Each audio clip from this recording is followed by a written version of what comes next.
And welcome to the preview read of a chapter and a little bit in book 4.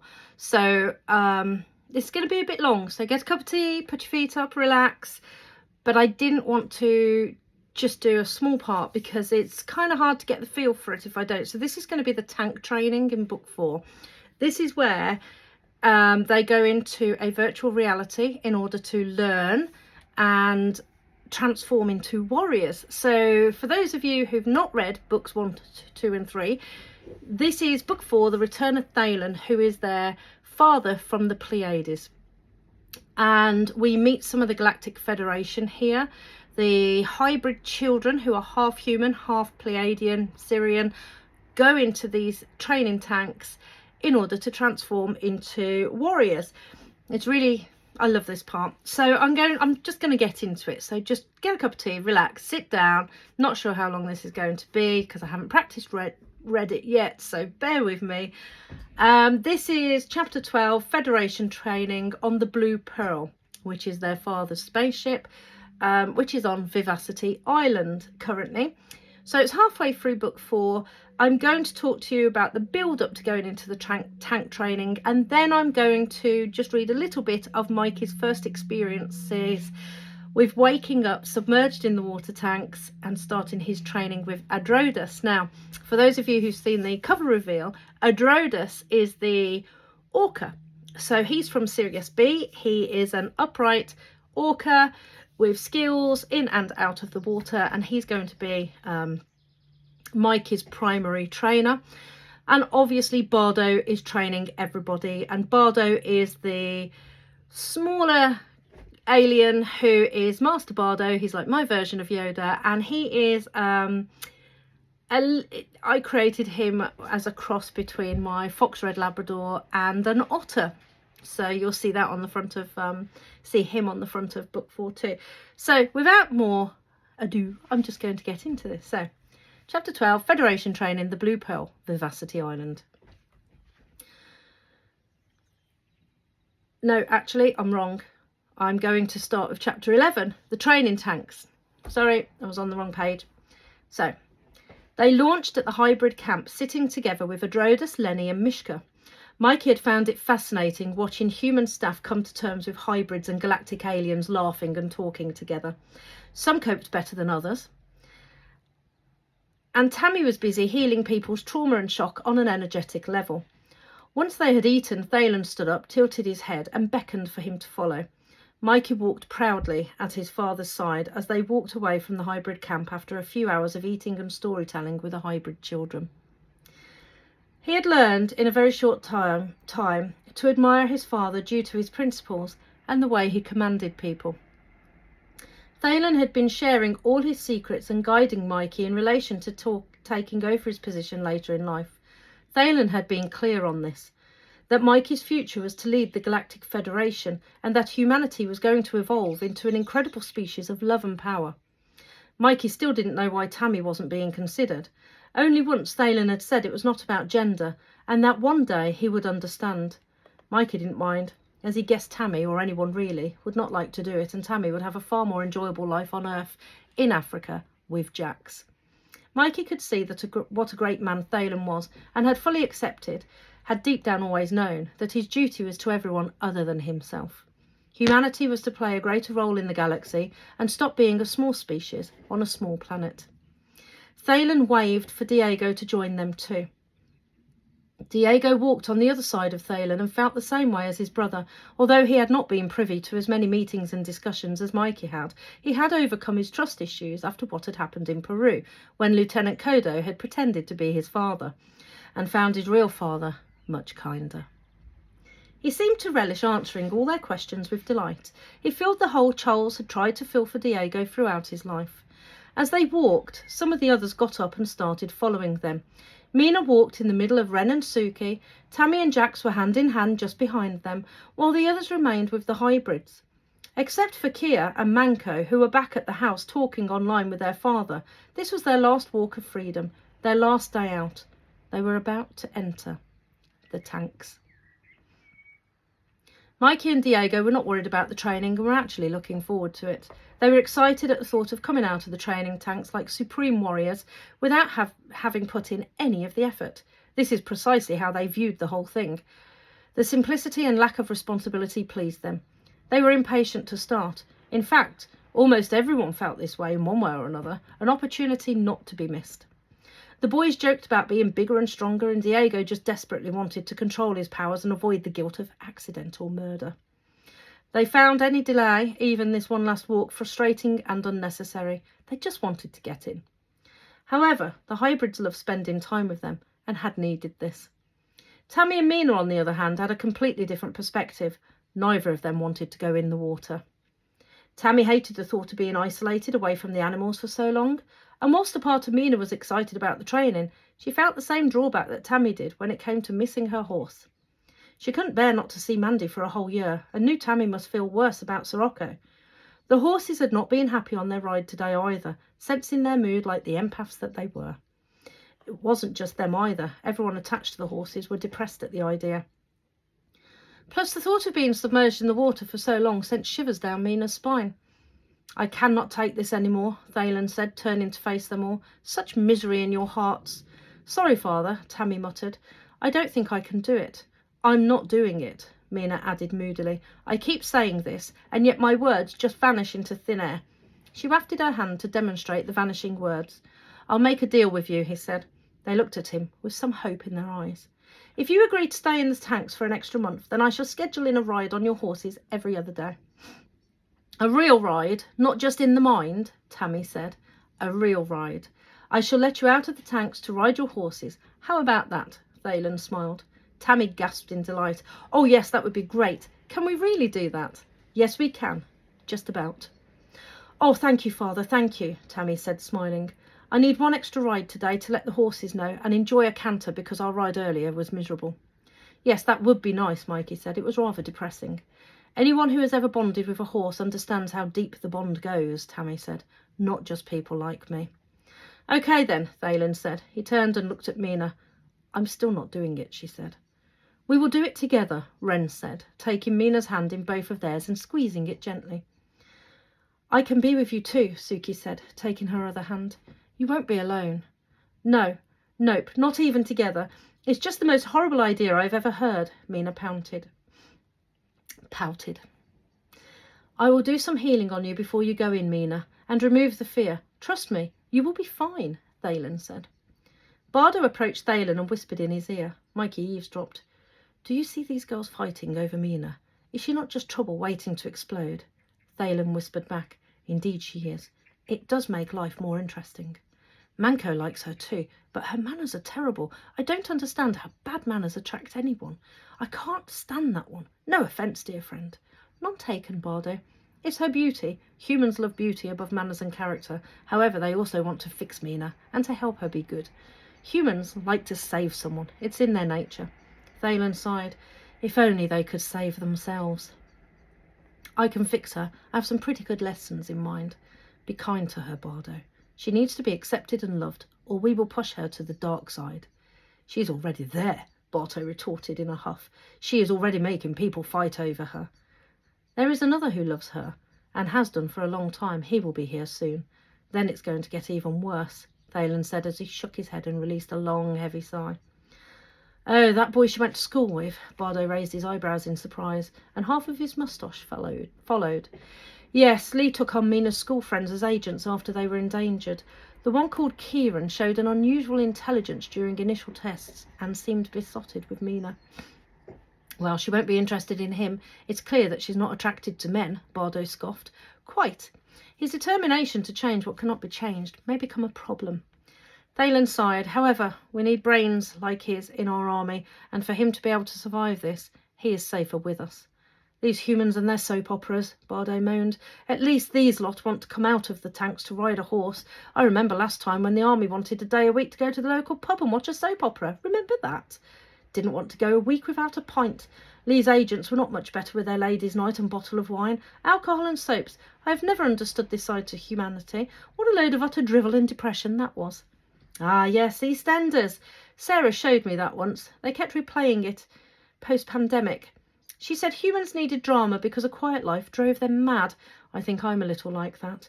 Thalen threw back his head and laughed. You are not, Thalen. You've never created drama in your life. I created these children, didn't I? Good point. Can't argue with that. Bardo twirled his moustache thoughtfully.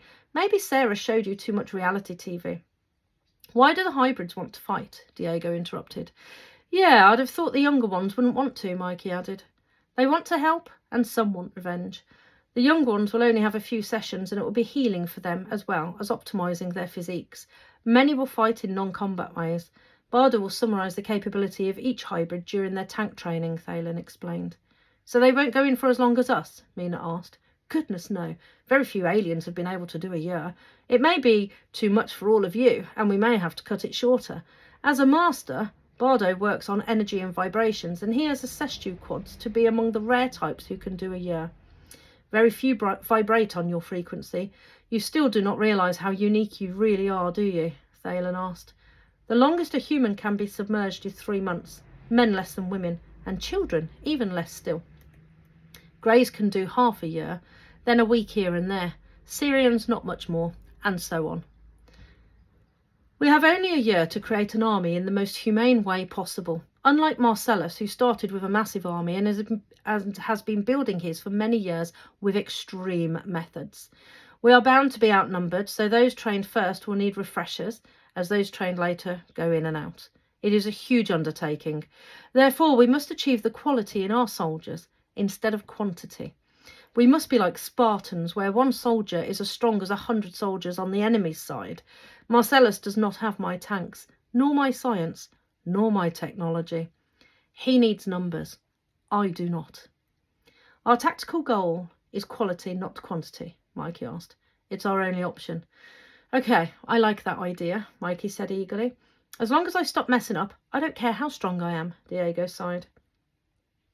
Thalen placed his arm around his shoulders and pulled him in close. Diego, my son, what little confidence you have. I promise you that by the time we are finished with your training, you will be the biggest asset in this army.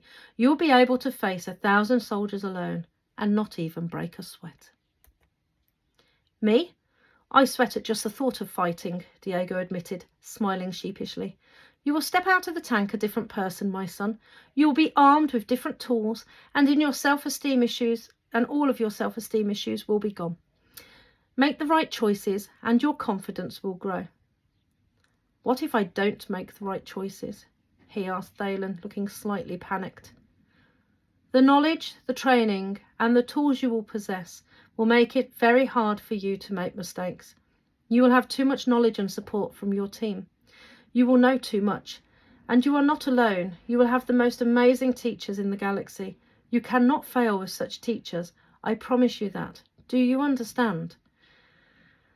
I think so, Diego nodded. Good. We can always turn to the darkness at any time, my son. It is an internal battle we must face every day of our lives. Likewise, the light is always right there too, Bardo said. However, we can't step into the light if you don't have manners. Manners maketh man. Bardo does like good manners, said Thalen. Now all of you relax. Go and take those horses out.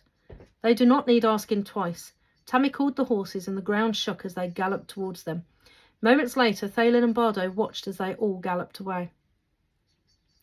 Do you think any will struggle to make the whole year? Thalen asked, turning to Bardo. No, I think they are stronger than they look. My biggest worry is what comes out of those tanks at the end of the year. The training will enhance every aspect that they all have. Every characteristic will be bigger, be that love, hate, or anger, and some carry more darkness than others. Yes, Bardo, I'm worried about the same thing. We can enhance a marvellous weapon, or we can create a malicious enemy. If we are not heading towards war, I would not even risk putting Mina and Diego in there. Diego might follow Mina, so I would agree. They are close.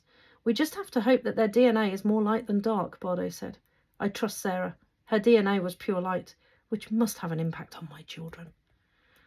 Bardo looked at Thalen and decided not to say anything. Mina concerned him greatly. He would make her training as hard as he could, and he would not tell Thalen. When it came to his children, Thalen was too soft. Bardo had seen that already, and he was sure, and he was there to do what a father could not.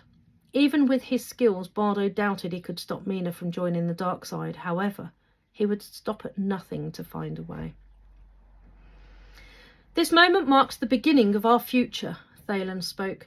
The full year of tank training is for my children alone. There will be limited contact with them during this time. Now and then, they can come and eat at Brunswick House, but no one can communicate or interact with them when they ride their horses. As per Jax's request, he will go into the tanks and try a new method of training that his bond with Tammy will help him to achieve. As he has requested, we shall push the known boundaries to the limits in order to achieve the highest level of training ever experienced by a human. We are not happy about that, Ed interrupted, and Jude nodded in agreement, concern etched all over their faces. It is my choice and I insist, Jax argued. I'm sorry, I just have to do it. We understand how you feel and just want you to know we support you. It doesn't mean we have to be happy about it, Ed replied. I will do everything I can for a positive outcome, Thalen promised. I know you will, Ed replied. Just make it stop before you fry his brain. Jude couldn't speak. She sobbed into her hand and Ed embraced her. Jax and Tammy ran up and hugged her too. It will be all right, I promise. I know what I'm doing, Jax insisted. Once my children and some of their friends are submerged, we shall schedule in everybody else, starting with the hybrids. This way, the island will continue to run smoothly and everyone will cover for each other until the process is over. Once the tank training is complete, my soldiers will train on land with you. While you are training, there will be many humans in and out of the tanks throughout the year. As I said, Jax will go in with Tammy first.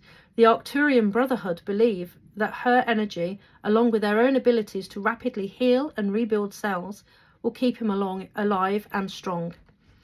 Tammy smiled at Jax and took his hand. It is time to say your goodbyes, Thalen said. Jude sobbed harder. Mikey could tell by Jax's face that he was worried, and he smiled broadly to try and reassure him. It didn't work. The hybrids hugged everyone. Lee grabbed Mina and sobbed into her shoulder after noticing that all the blood had drained out of her face. A year felt like a long time to not see the children. Jude and Ed hugged them for the longest time. Stephen hugged them too and wished them all the best. I'm happy to change places with you, Mina joked as Lee gazed at her. I wish I could, I really do, but I'm not allowed back in. It's not easy. It messes with your mind, and I wish you didn't have to do it. I dread how heavy your training will be. I will say this. Be honest to yourself and do your best at every test and opportunity. You will come out a totally different person. Lee blew her nose on a tissue Jax gave her. Mina nodded. She was terrified and had not yet felt the benefits of her father's healing to remove her fear. It was still clawing at her every cell. Fear. She had never lost the feeling since she first met the aliens in the scrapyard. Fear. It was something that changed you into something else. Trust me, when the time is right, I will remove it, Thalen told her, placing his arm on her shoulder. What's wrong with right now? Mina asked. Her father just kept on walking. They boarded the ship and followed Thalen and Bardo until they reached the training tanks. Tammy and Jax were told to wait by one tank while Mikey, Mina, Diego, Ren, Suki, Manco and Kia carried on following Bardo. Why are we being left back? Jax asked. I asked my father if we could have a moment alone. He will come back for us at the end. We shall go in last. Why? I wanted to talk to you. I know what you are doing and why you are doing it. Then please don't try to talk me out of it, Jax interrupted. Tammy shook her head. I'm not. I know that I can't. She stepped closer to him, looking up into his eyes and cupped his face lovingly between her hands. Jax, I just want you to know that I do really love you. Just the way that you are. You don't need to do this for me. I already love you with all of my heart. I love you too, Jax replied, and pressed his lips gently onto hers. He kissed her lovingly, and then he drew her in deeper. They stood together, locked in the kiss, for the longest time. Eventually, Jax pulled back and smiled at Tammy. I'm doing this for me. I need to be able to stand next to you and protect you. I don't want you to waste your energy looking out for me, or worse still, to risk your life trying to save mine. I don't want to be the one told to wait on the ship and watch while the girl I love is fighting for her life. I understand, I really do. I am right here with you all the way. I just wanted to tell you how much I love you, even without tank training. Tammy swallowed hard. Thanks, Tammy, I love you too, he repeated. And you must at least allow me to take away the pain when you feel it and allow me to help you. We are in it together. Pain will not kill us, but my father said the pain will be unbearable for you, for us, and that is going to be really hard. Jax nodded and sighed. What had he agreed to? Everyone was given a liquid drink that would act as an enema and completely empty their bowels. It would not be a pleasant experience, but no one could have any excrement left in them. It took an hour for all of them to fully empty their systems in an explosive and abrupt manner. Dear Lord, that is one hell of a cocktail, Mikey moaned when he had finished, and I still had some of those nanobots from that evil red sand stuff coming out. I can confirm that the longer they've been in there, the more it hurts when they come out. It's like peeing pieces of glass. That was just nasty, even without peeing glass. Wow, just awful, Diego replied. I'm glad it was you and not me. Thanks a bunch, Mikey retorted. Welcome, Diego teased. Well, if I had known that was the start of tank training, I would have been far more eager than I was already, Mina said tartly. Was that really necessary? Oh, please don't answer that. Bardo made everyone change into white wetsuits, which were tight like a second skin, and gave instructions on how to fit the relevant devices, which could only be described as inbuilt silicone-like nappies. They captured excrement and urine while they were in the tank. Mina looked up shocked. No way, she exclaimed. She looked over at Kia, Ren and Suki, who all looked equally horrified. Manko bent forward into a fit of hysterical laughter, and the girls just stared at him in horror. It's not funny, Manko, Kia exclaimed. Manko struggled to speak between breaths and controlling his laughter. Oh, it is hilarious. A princess doing this. I shall never forget it. You will forget it instantly, Kia declared, mortified. You don't want to be going to the toilet in the water. You're going to be submerged in, Bardo said firmly. He's got a point, Ren murmured. Reluctantly, they accepted their fate.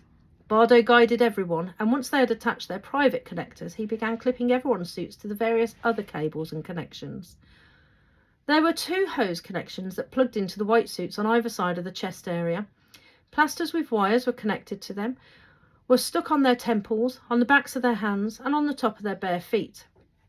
Bardo inserted a thin needle into the vein of the backs of their hands, then taped it securely before a tube was connected to it.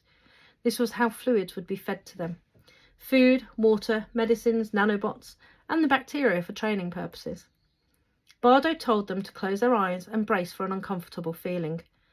Mina didn't close her eyes. She gulped at the sight of Bardo holding a tube with short connectors on the end like 6 little needles menacingly poking out. He was heading for the back of their heads.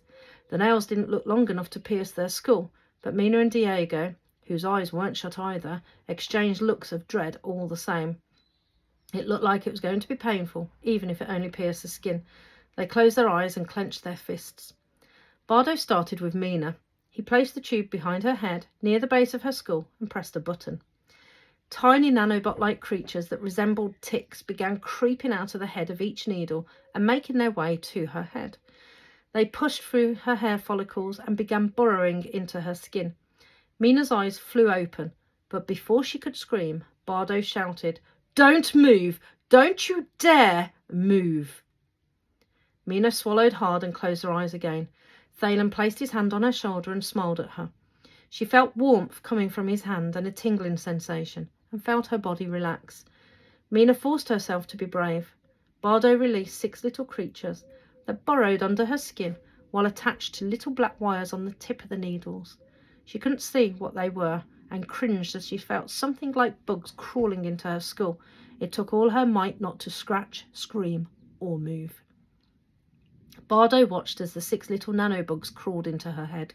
The wires followed them, and then the little nails pulled the skin together, sealing the holes that the nanobug had left until the cable was fully absorbed into the back of Mina's neck. He used a small laser to finalise closing the tiny wound. It was not painful, and more like having nits that wanted to go inside instead of just feed on the top of your head. He then repeated the same process on Diego. This cable connects your brain directly, he explained. This cable connects to your brain directly, he explained. The nanobot-like creatures weave into your skull and inject local anaesthetic as they move, so you don't feel much once they start drilling into your skull. As they burrow into your brain, the cable and needles are pulled in too, creating a perfect connection and seal ready for data downloading. This AI technology will allow instant downloads of training programs, enabling you to learn a new skill in seconds instead of months. Meanwhile, internal nanobots will electrocute and stimulate your muscles as we go, enhancing your body in line with the training. We will not be specifically aiming for muscle bulk, although that will happen as much as strength, endurance and flexibility. If you are too muscular, then you will not be fast. However, Diego, you are already very muscular for your age, so I do expect you to come out looking more bulky. It's unpleasant feeling something crawl under your skin, as you now know, but the bot administers the anaesthetic very fast, so it's only a few seconds of discomfort. Diego and Mina were to go in one tank together. Kia, Manco, Ren and Suki would go in another tank together. Bardo explained that their different vibrations would affect one another, so no one could go in with Mina or Diego. Ren and Suki were upset. I will give you a drink containing a sedative which will send you into a state of unconsciousness, Bardo explained. It was like being hypnotised. You aren't really aware of what is going on, and yet you aren't asleep either. Diego and Mina, you go first. Lie down on these white slabs, and I'll lower you in slowly. The slabs hovered just above their tanks, and as they laid down and stared up at the ceiling, Diego reached for Mina's hand and held it firmly. Bardo gave them a small cup of liquid swallow, and they reluctantly sat up and knocked it back in one go. They laid back down as Bardo moved around them, securing the wires and cables throughout their suits and ticking them off as confirmed seals on the virtual computer screen that hovered just above his watch. Ren and Suki pressed their faces up against the glass of Mina's tank and smiled. Mina smiled back. Kia was pressed against the window on the opposite side and looked nervously at Diego. He winked at her. See you on the other side, Diego said to everyone, waving cheerily, with more confidence than he felt. Bardo placed a demand valve, small and delicate, into their mouths and told them to take slow and deep breaths. He secured the breathing devices around their head and necks with elastic. As Mina and Diego were slowly lowered into the water, a sense of panic started to kick in. Both of them went rigid. Just breathe and relax, Bardo said. They kept looking at one another as they went under, and as the water covered their faces, Mina's eyes grew wide, and she shook her head at Diego. He smiled at her, nodded reassuringly, and winked. Mina tried to pull her hand from his and sit up, intending to get out, and Diego held her hand firmly, looked into her eyes, and shook his head. She heard Mikey telling her to calm down and just look at Diego. She did. She stared into his eyes as her heart pounded in her chest, echoing in her ears. The buzzing sound grew louder. Her eyes were open wide in terror, but she didn't break eye contact with Diego. They heard Bardo's voice come through the water. Relax. Breathe slowly in. Hold for 1, 2, 3, and release. Hold for 1, 2, 3. Now a deep, slow breath in again. Slow it down, Mina. You're not listening. That's better. In and hold. 1, 2, 3, and release. Diego's face disappeared, and Mina blinked hard to refocus on his features. Now she knew what they meant by blind panic. She was literally going blind. Her world began to blur, and her vision started to cut out. 1 minute she could see Diego smiling at her, and the next only darkness, even though her eyes were wide open. Thalen placed his hand on the glass. He stared into their eyes and smiled, reassuring them, and sending healing peace that settled them both instantly. They looked at him, nodded, and then looked back at each other. We are in this together, Diego told Mina. He squeezed her hand tightly. Again, just as the world became dark, they were gone. Where am I to go? Mikey asked. In with Mina and Diego. We felt that it would be easier to get Mina in with just Diego first. If she had seen this happen to anyone else, she wouldn't have gone in, Thalen said. Yes, we removed a lot of fear in her. However, she still created more. If she continues to do that when we come out, we shall all be sorry, Bardo added. What do you mean? Ren asked. Fear is darkness. It consumes you, Bardo said. The only thing one has to fear is fear itself. The training tank will enhance everything about you, good or bad. The Arcturians will be busy cleaning out negativity every day. However, only we can each master our own mind. Every emotion will be amplified, be that love or fear. The tank pushes us to our limits, Thalen explained. Drink this. Bardo handed Mikey his drink. Mikey knocked it back, cringed at the taste, and climbed into the tank and laid down on his white slab. Bardo repeated his usual procedure and ensured everything was connected before checking it off the list. Mikey's vitals remained strong. Time passed slowly as Mikey just stared awkwardly at Bardo. "It's not working," Bardo said, looking at Thalen, who laughed. "What's so funny?" Mikey asked. "Because I was the same. The drugs wouldn't work for me either. So what happens now?" "Bardo finds a dose that works." "Why doesn't it work on me?" "Because, Mikey, you have such a strong mind," Thalen replied. "That's a good thing." Mikey, remembering the foul taste, reluctantly sat up and drank the contents of the second drink Bardo handed him. He waited a moment, looked at his father, and then shrugged when nothing changed. Bardo started to smile. Then Mikey felt his head swim. He suddenly fell back. The world was spinning. "At last! I thought the boy would never go," Bardo exclaimed, and dropped Mikey into the tank. Bardo repeated the process for Kia, Manko, Ren and Suki, and then went to Tammy and Jax. As they were lying on the slabs just before Bardo inserted the demand valves, Thalen leaned over and spoke to them. "Don't boast to the others that I'll let you both go in together. I wouldn't let Ren or Suki go in with Mina, and they won't understand the connection you both have that allows a human to go in with a hybrid. Mina and Diego's energy is more volatile and wouldn't be safe for a human. However, you, Tammy, have a different kind of energy, a healing vibration that the Arcturians will work closely with you to develop. They will show you how to use this to rapidly heal Jax. Any brain damage can be repaired daily. You are both very connected." "So I won't hurt him," Tammy whispered. "No, Tammy. Otherwise I wouldn't risk putting a human in with you," Thalen reassured her. Tammy and Jax nodded nervously, never once letting go of each other's hands. "Jax?" "Yes, Thalen. I will push you hard. I have seen you and how you come out. You do not need to worry, okay? You most certainly will not hold my daughter back in any way." "Thank you, sir. That's good to know. It would be a bit pathetic to die in training, worse than on the battlefield." Thalen looked at him and nodded. He had seen two types of possible outcomes, and yet he would not scare Jax with the other. It was best that the boy had a positive mindset. After all, what the mind thinks is what the mind creates. Let him believe for now that he will survive this. "Enjoy your holiday together," Thalen joked, as Bardo placed the demand valves in their mouths. Tammy and Jax smiled at each other as they sank into the water. The love between them was strong, and Thalen was convinced it was what would keep Jax alive. "Inhale and hold. 1, 2, 3. And release. 1, 2, 3. And inhale slowly and hold." "That's right, well done," Bardo said. When they had gone, he turned to Thalen and sighed. "Mina is too dark for tank training, and you know it, Thalen. In other circumstances, you would not give it to her." "I will not give up on her. I think perhaps we can use it," Thalen mused, rubbing his chin in thought.